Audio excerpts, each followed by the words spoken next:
नमस्ते दोस्तों, welcome back to Shiva एहसास। मेरा नाम है नेहा और मैं आप सबका तहे दिल से स्वागत करती हूँ शिवा एहसास में। सो दोस्तों, before I begin I wish you all a very very happy new year. और मेरे इस चैनल का जो मेन जो नाम एसेंस जो भी रहा है वो हमेशा शिवा रहे हैं। शिव भक्त, the spirituality, the religion, the development मैं जो भी शेयर करती हूँ वो हमेशा ना शिव जी के अराउंड हमेशा ही रहा है। So it has always been an essence Shiva. So आज बिगिनिंग ऑफ द ईयर बहुत कुछ हो चुका है। So the beginning of the year I am starting by visiting one of the most famous temples of Lord Shiva, जो कि है Bhootnath temple. और भूतनाथ टेम्पल ना इन इटसेल्फ बहुत ज़्यादा ऐतिहासिक है, because it is more than 300 to 400 years old. वहाँ ना 3 वक्त आरती होती है, एक अर्ली मॉर्निंग, एक दोपहर को और एक रात 8 बजे। सो रात 8 बजे की जो आरती है वो ना एक जो जलता हुआ बॉडी है, उस बॉडी से जलता हुआ जो लकड़ी है, उस लकड़ी के रोशनी से उस आरती को किया जाता है। और यही प्रथा है। और आज तक ऐसा नहीं हुआ है कि कोई भी 8 बजे की आरती के पहले कोई बॉडी ना जलाया गया हो। और ये जो टेम्पल है ये एग्जैक्टली एक नीमतला बर्निंग घाट शमशान के ज़मीन पर है। सो ये बहुत ज़्यादा एक जागरूक टेम्पल है। और उसके पास ही एक मोटा बाबा, जो भी शिव जी का टेम्पल है, मोटा बाबा भी बहुत ही पुराना एक टेम्पल है। वहाँ पे शिवलिंग है और शिवलिंग ना हर साल थोड़ा थोड़ा करके बढ़ रहा है ऑटोमेटिकली। और हो सके तो मैं आप लोग को दिखाऊंगी कि कैसे शिवलिंग को ना चेन से बांध दिया गया है। क्योंकि पहले क्या होता था, पहले जब एक कॉन्क्रीट टेम्पल नहीं हुआ करता था बहुत पहले, तो हर रात, क्योंकि ये टेम्पल एक बर्निंग घाट पे है ऑल्सो, ये टेम्पल ना एकदम गंगा के पास है, एकदम गंगा के किनारे। सो हमेशा ऐसा होता था कि रोज़ वो शिवलिंग बह के गंगा जी के पास चले जाते थे। दैट इज़ वाई, ताकि वो ना जा पाए तो वो चेन से बंधा हुआ है। तो ऐसे ना बहुत सारे अलौकिक घटनाएं हैं जो इस टेम्पल से जुड़ा हुआ है। तो चलिए, let's begin this year by visiting Lord Shiva, by visiting Shiv Ji, by visiting Bhutnath. चलो, come with me.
जैसे कि आपने देखा कि मैं आज भूतनाथ गई थी और फिर मैंने आज मोटा बाबा मंदिर में भी मैंने आज बाबा का दर्शन किया।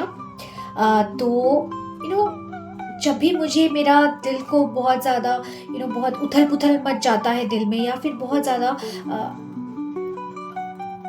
अशांत रहता है ना मन, मैं तभी भूतनाथ जाती हूँ और मुझे दिल को ना बहुत सुकून मिलती है। तो इस वीडियो का मकसद यही है बोलना, मेरा एक्सपीरियंस कैसा रहा भूतनाथ में। भूतनाथ तो वैसे एक ऐतिहासिक मंदिर है। इस मंदिर को बहुत कहा जाता है कि मंदिर बहुत ज़्यादा जागरूक है। ठीक है, यहाँ पे आप सच्चे दिल से बाबा को जो भी मांगते हैं ना, आज तक कोई खाली हाथ लौटा नहीं है। मेरे साथ ये प्रॉब्लम होता है ना कि जब भी मैं बाबा के पास जाती हूँ या फिर जब भी मैं काली माँ के मंदिर जाती हूँ, मेरे घर में भी माँ बाबा है, जब भी मैं पूजा करती हूँ, मैं ना उनसे स्पेसिफिकली कुछ मांग नहीं पाती हूँ कि मुझे ये चीज़ दिला दीजिए, मुझे ये चाहिए, मुझे वो चाहिए। पता नहीं क्यों मेरे मेरे मुंह से नहीं निकलता है। मतलब आज जाने का मकसद भी था कि मम्मी का हेल्थ के लिए थोड़ा सा प्रे करना था वगैरह। हालांकि मैंने धागा खरीदा मम्मी के लिए, बाबा को चढ़ाया, मासी के लिए भी मासी के लिए भी सब खरीदा, बच्चों के लिए भी खरीदा, सब चढ़ाया। लेकिन बाबा को वो मांगना कि स्वस्थ हो जाए, ये हो, मैं नहीं कर पाती हूँ। क्योंकि मैं बस बाबा से बस यही बोलती हूँ कि बाबा बस आप साथ रहना, बाकी सब कुछ हो जाएगा, आप बस साथ रहना, कभी साथ मत छोड़ना। तो मैंने आज भी वही किया। तो जैसे कि आप लोगों ने देखा, गंगा से होते हुए हम लोग गए और गंगा के एकदम किनारे में ये मंदिर है। गंगा के किनारे में एक्चुअली एक बर्निंग घाट है, शमशान है, नीमतला घाट। ये बहुत ही फेमस एक घाट है, शमशान है कोलकाता में। और उसी शमशान के ज़मीन पर ये मंदिर बना हुआ है भूतनाथ। तो ये जब मंदिर बना था ना, ये Bhootnath temple more than 300 years old है। और ये जब मंदिर बना था तब लाइट, इलेक्ट्रिसिटी, ये वो तो नहीं था। तो कहा जाता है कि किसी अघोरी बाबा ने इस मंदिर का स्थापना किया था। मतलब कि इस अघोरी बाबा ने बाबा का पूजा वहाँ पे स्टार्ट किया था उस स्थान पे। तो पहले के ज़माने में जब पूजा आरंभ होता था, शाम की आरती 8 बजे की जो आरती होती थी, तब तो लाइट नहीं होता था। तो 8 बजे हर दिन कोई ना कोई बॉडी जलता था किसी का, और उस बॉडी को ना पहले, अभी तो इलेक्ट्रिक चूल्हा बन गया है जहाँ पे बॉडी को जलाया जाता है, लेकिन पहले तो काट वाट दे के जलाया जाता था ना। तो पहले की आरती में ना वो जो जल रहा जो वो बॉडी का जलने वाला वो काठ है, उसी काठ को निकाल के उस काठ की रोशनी से आरती हुआ करता था। तो ऐसे ये प्रथा स्टार्ट हुआ कि किसी डेड बॉडी का वो जो आग है, जलता हुआ आग है, उससे आरती होगा। और जब से ये मंदिर का स्थापना हुआ है तब से लेके आज तक कभी ऐसा एक दिन भी नहीं हुआ है कि 8 बजे की आरती हो और कोई बॉडी ना जला हो, कोई चिता में आग ना लगा हो और चिता की आग से आरती ना हुआ हो, चिता का वो भस्म से बाबा को शुद्धिकरण ना किया गया हो। और जो मोटा बाबा टेम्पल आप लोगों ने देखा, सामने ना एक क्या कहते हैं उसको, चेन से ना बाबा का वो शिवलिंग बंधा हुआ है। क्योंकि पहले जब मंदिर एकदम कंक्रीट नहीं था ना, ये शिवलिंग था। पहली बात तो ये शिवलिंग अपने आप बढ़ रहा है, हर साल ऐसा देखा गया है कि शिवलिंग का साइज चेंज होता है। तो ये शिवलिंग का साइज ऑटोमेटिकली बढ़ रहा है, मोटा बाबा, ये एक है। और दूसरा है कि पहले ना बाबा हमेशा गंगा जी के पास चले जाते थे अपने आप। ये जो शिवलिंग है हमेशा गंगा जी के पास बह जाते थे, गंगा जी के पास रह जाते थे। तो ताकि वो ना जा पाए गंगा जी के पास और बह ना जाए, हालांकि शिव के जटा में ही तो गंगा है, तो वो कैसे बहेंगे, लेकिन फिर भी शिवलिंग ताकि वहाँ ना चला जाए और शिवलिंग एक ही जगह पे रह पाए, तो वो चेन से ना उनको वैसे सामने से बांध दिया गया है। और वो शिवलिंग आज तक बढ़ रहा है। सो ये था भूतनाथ और मोटा बाबा का कुछ अलौकिक घटनाएं। और आज जब मैं वहाँ गई, पहली बात तो बहुत भीड़ था, बहुत लाइन दे के बाबा का दर्शन करना, ये वो। तो मैं ना जाके मैं बस साइड में बैठ गई और आँख बंद करके ना मैं बस बाबा को ध्यान कर रही थी। मैंने बाबा का दर्शन भी नहीं किया था और मैंने सोच लिया था कि आज शायद बाबा का दर्शन नहीं होगा। अब मैंने मन में सोच लिया था क्या ही दर्शन, मतलब मैं बाबा के पास आई, वो वाइब्रेशन है, वो फीलिंग है कि मैं बाबा के पास हूँ, वही काफ़ी है मेरे लिए। अब क्या हुआ ना, मेरे सामने एक लंबा सा आदमी वो अपना फ़ोन लेके ना बाबा का फ़ोटो खींच रहे थे या फिर वीडियो कर रहे थे, और उनके फ़ोन में वो इतना जूम करके बाबा का वीडियो ले रहे थे ना, मैं बैठे बैठे बाबा का दर्शन कर रही थी। कुछ ऐसे ही अनोखे हैं मेरे बाबा। वो कुछ ना कुछ करके आपको दिला ही देते हैं। तो मैं वैसे बैठे बैठे, जबकि लोग भीड़ में खड़े थे, धक्का धुक्की कर रहे थे, मैं बैठे बैठे बाबा का दर्शन कर रही थी उस फ़ोन में। और मैं तो बस आँख बंद करके बैठ गई, और वहाँ पे ना इतना ज़ोर ज़ोर से आवाज़ हो रहा था, इतना ज़ोर ज़ोर से, ढोल मंजीरे बज रहे थे, इतना ज़ोर ज़ोर से वो आवाज़ हो रहा था ना, मैं एकदम सामने बैठी थी।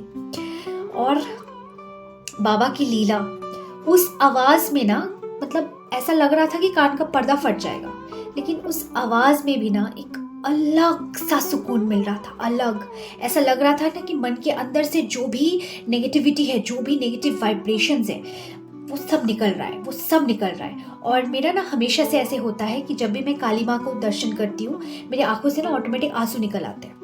लेकिन बाबा को दर्शन करते हुए आंसू निकलना, ये ना आज पहली बार हुआ। जब वो आरती का वो आग लिया गया ना शमशान में, तो वो आरती जब भी स्टार्ट हुआ उस आग से, तो सब लोग चिल्लाने लगे कि हर हर महादेव, हर हर महादेव। और वो आग भी मैंने वो फ़ोन में ही देखा, रिफ्लेक्शन में, ठीक है। वो देख के ना ऑटोमेटिक मेरी आंखों से ना आंसू निकल गए, मुझे पता नहीं क्यों। और वो आंसू ऐसा नहीं कि बाबा मुझे ये दिला दो, वो दिला दो, मेरी लाइफ कितनी ख़राब है, इसलिए वो आंसू नहीं निकला। आंसू इसलिए निकला कि अजीब से एक सुकून मिल रहा था, बहुत ज़्यादा सुकून मिल रहा था। आई एम सो सॉरी कि मैं अंदर का वीडियो, फ़ोटो ये सब नहीं ले पाई। इनफैक्ट जितना भी मैंने वीडियोग्राफी किया ना, वो बहुत बाद एकदम घर वापस आते हुए मैंने किया, क्योंकि वहाँ ना इस मेंटालिटी से मेरा वो मेंटालिटी हो ही नहीं पाया कि मैं फ़ोन निकाल के वीडियो बनाऊँ। मेरा बस था कि मुझे बाबा के पास बैठना है यार। वीडियो, फ़ोटो सब यूट्यूब में मिल जाएगा, गूगल में मिल जाएगा, मैं वही चिपका दूँगी। फिर भी मैंने थोड़ा बहुत लिया क्लिप्स इधर उधर, लेकिन मैंने ना नहीं लिया, क्योंकि मुझे बस बाबा के साथ बाबा के शरणों में बैठना था। और उस आवाज़ में भी, जिस आवाज़ में एक दूसरे का बात नहीं सुनाई दे पास खड़ा होके, मैं उस आवाज़ में ध्यान कर रही थी। और मैंने ये देखा कि कोई ध्यान कर रहे हैं साइड में बैठ के, तो कोई बाबा का दर्शन कर रहे हैं, कोई ज़ोर ज़ोर से बाबा का मंत्र बोल रहे हैं, तो कोई एकदम मन में ही बाबा को पुकार रहे हैं, कोई रो रहा है, तो कोई हंस हंस के बातें कर रहा है। ये सारे डिफरेंट तरह के भक्ति कर रहे हैं बाबा के लिए। और बाबा, मतलब बाबा आशुतोष इसलिए कहा जाता है बाबा को कि हर तरह का भक्ति बाबा को स्वीकार है। हर एक इंसान वहाँ बाबा को स्वीकार है। कैसे भी आप भक्ति करो, कुछ भी करो, बाबा को बस दिल से पुकारो। वो आप कैसे भी कर रहे हो, ध्यान लगा के हो, खड़े होके हो, भीड़ में धक्का मुक्की करके हो, कुछ भी करके हो, बाबा को पानी चढ़ा के हो, बाबा को फूल चढ़ा के हो, कुछ भी करके हो, बस आप बाबा को पुकारो। और बाबा मतलब आशुतोष है, थोड़े से भी खुश हो जाते हैं, आशुतोष है वो। तो ऐसा रहा मेरा बाबा का दर्शन। और गंगा के किनारे बैठ के जो सुकून मिलती है, जो शांति मिलती है, वैसे अभी आपको मेरे आंखों में आंसू दिख रहा होगा, ये मेरे आंखों में आंसू नहीं है। अंडा का जो वो ट्रे होता है ना, उसको मैंने जलाया था घर आके, तो उसी का आँख में पानी निकल रहा है। ऑलराइट, सो गंगा जी के पास बैठ के जो सुकून मिलता है, तो मैं बैठी हुई थी गंगा जी के पास, एंड बैठे बैठे ना मेरे दिल में ये आया कि ये ना एक कथा है कि एक बार क्या हुआ, शिव जी बाबा ध्यान कर रहे थे, और जब भी उनका ध्यान भंग हुआ, मतलब आँख खुला, तो उन्होंने देखा कि गंगा जी सामने खड़े हुए हैं। तो बाबा ने गंगा जी से पूछा कि माते आप क्या कर रही है? तो गंगा जी ने कहा कि आप मुझे अपने पत्नी के रूप में स्वीकार कर लीजिए, क्योंकि मैं आपसे बहुत प्रेम करने लगी हूँ। साथ पास ही में पार्वती माँ खड़ी थी, वो बहुत गुस्सा हो गई। वो कहने लगी कि भूल मत कि तू मेरे पति से बात कर रही है, तेरा इतना हिम्मत कैसे हुआ? तो गंगा बोलने लगी कि भले ही आप उनकी बीवी है, लेकिन जटाओं में उन्होंने मुझे रखा हुआ है, तो हमेशा साथ मैं उनके होती हूँ, आप नहीं हो पाती हो। वो जहाँ भी जाते हैं मैं उनके साथ जाती हूँ, आप नहीं जा पाते हो। तो ये सुन के पार्वती माँ और गुस्सा हो गई और पार्वती माँ ने गंगा जी को श्राप दिया था कि जिंदगी भर तू पापियों का पाप धोती रह जाएगी, तू मैली हो जाएगी और एक दिन तू काली पड़ जाएगी। इसीलिए हम लोग कहते हैं ना कि गंगा कितना गंदा है, लेकिन फिर भी हम गंगा जल को घर में छिड़का देते हैं। क्यों? गंगा गंदा तो है, लेकिन फिर भी गंगा पवित्र है। ऐसा क्यों? क्योंकि उनको श्राप मिला था कि वो जिंदगी भर पापियों के पाप धोते रहेंगे। ये जो कुंभ का मेला चल रहा है, ये जो डुबकी लगा रहे हैं लोग गंगा में, क्यों? ऐसा कहा जाता है कि एक बार डुबकी कुंभ के मेले में लगा लेने से, कुंभ में एक बार डुबकी लगा लेने से वो आपके सारे पाप धुल जाते हैं। पाप धुलना मतलब आप में जो नेगेटिविटी है, नेगेटिव एनर्जी है, सब निकल जाता है, क्योंकि गंगा का वो पॉजिटिव वाइब्रेशन ही ऐसा है। लेकिन आप गंगा को खुद देखो, गंगा कितनी गंदी है, कितनी मैली है, कितनी नापाक है, लेकिन फिर भी वो कितनी पवित्र है। ऐसा इसलिए है क्योंकि जब पार्वती माँ ने गंगा जी को ये श्राप दिया था, तब वो पैर पड़ने लगी कि माफ़ कर दीजिए ये वो। लेकिन फिर शिव जी ने कहा कि जो श्राप मिल सकता है, इस श्राप को तो मैं वापस नहीं ले सकता, लेकिन तुम्हारी भक्ति से मैं बहुत खुश हुआ हूँ, इसलिए मैं ये कहता हूँ कि जैसे पापियों के पाप तुम्हारे डुबकी लगाने से धुल जाएंगे, लेकिन तुम मैली हो जाओगी, वैसे ही संत महात्मा भी तुम्हारे ही पानी में डुबकी लगाएंगे और तुमको हमेशा पवित्र रखेंगे। इसीलिए कहा जाता है कि गंगा भले ही मैली है, लेकिन गंगा हमेशा पवित्र रहेगी। इसीलिए गंगा भले ही आपके पाप धोते रहेगी, लेकिन वो पवित्र हमेशा रह जाएगी, क्योंकि साधु संत भी यहाँ डुबकी लगाते हैं। तो ये था गंगा, शिव जी और पार्वती जी की छोटी सी कथा। अब आप मुझे बताना कि इस कथा से आप लॉ ऑफ अट्रैक्शन या फिर अजम्पशन या फिर स्पिरिचुअलिटी से क्या कनेक्ट कर पाते हो। मुझे कमेंट सेक्शन में ज़रूर बताना। मैं आपके व्यूज़ ज़रूर सुनना चाहूँगी, क्योंकि मैं जब से ये सुनी हूँ ना, तब से मेरे माइंड में ये चल रहा है कि कुछ तो सिग्निफिकेंस होगा। ठीक है, हमारे पुराणों में, गीता में जो भी लिखा हुआ है, सब कुछ ना हमारे माइंड से कनेक्टेड है। हर एक स्टोरी, हर एक कथा, हर एक चीज़ हमारे माइंड से कनेक्टेड है। कुछ ना कुछ गहरी कुछ ना कुछ गहरा सा संदेश वहाँ पे ज़रूर छिपा हुआ होता है। और वो क्या है, मैं ना तब से सोची जा रही हूँ, जब से वापस आई हूँ, मतलब गंगा में जब से मैं गई हूँ, तभी से मैं सोची जा रही हूँ इसका सिग्निफिकेंस क्या है। ये जो स्टोरी सुना हमने, इसका सिग्निफिकेंस क्या है? क्या आपके दिमाग में कुछ आ रहा है इसका सिग्निफिकेंस? प्लीज़ मुझे कमेंट सेक्शन में बताइएगा। मैं ईगरली वेट करूँगी आप सबके पॉइंट ऑफ व्यूज़ जानने का, क्योंकि यहाँ पे ना कोई भी गलत या फिर कोई भी सही नहीं है। जैसे जिस हाल में आप इस सिचुएशन को कंसीव करोगे ना अपने दिमाग में, वही सच है आपके लाइफ में। और आपके लाइफ से अगर किसी को सीखने को मिले, इससे बेहतर और क्या ही हो सकता है। तो अपने पॉइंट ऑफ व्यू ज़रूर कमेंट सेक्शन में शेयर कीजिएगा। चलिए guys, I hope you like this video. मिलते हैं बहुत जल्द आपसे अगले वीडियो में। तब तक के लिए बहुत खुश रहिए। Bye bye, take care.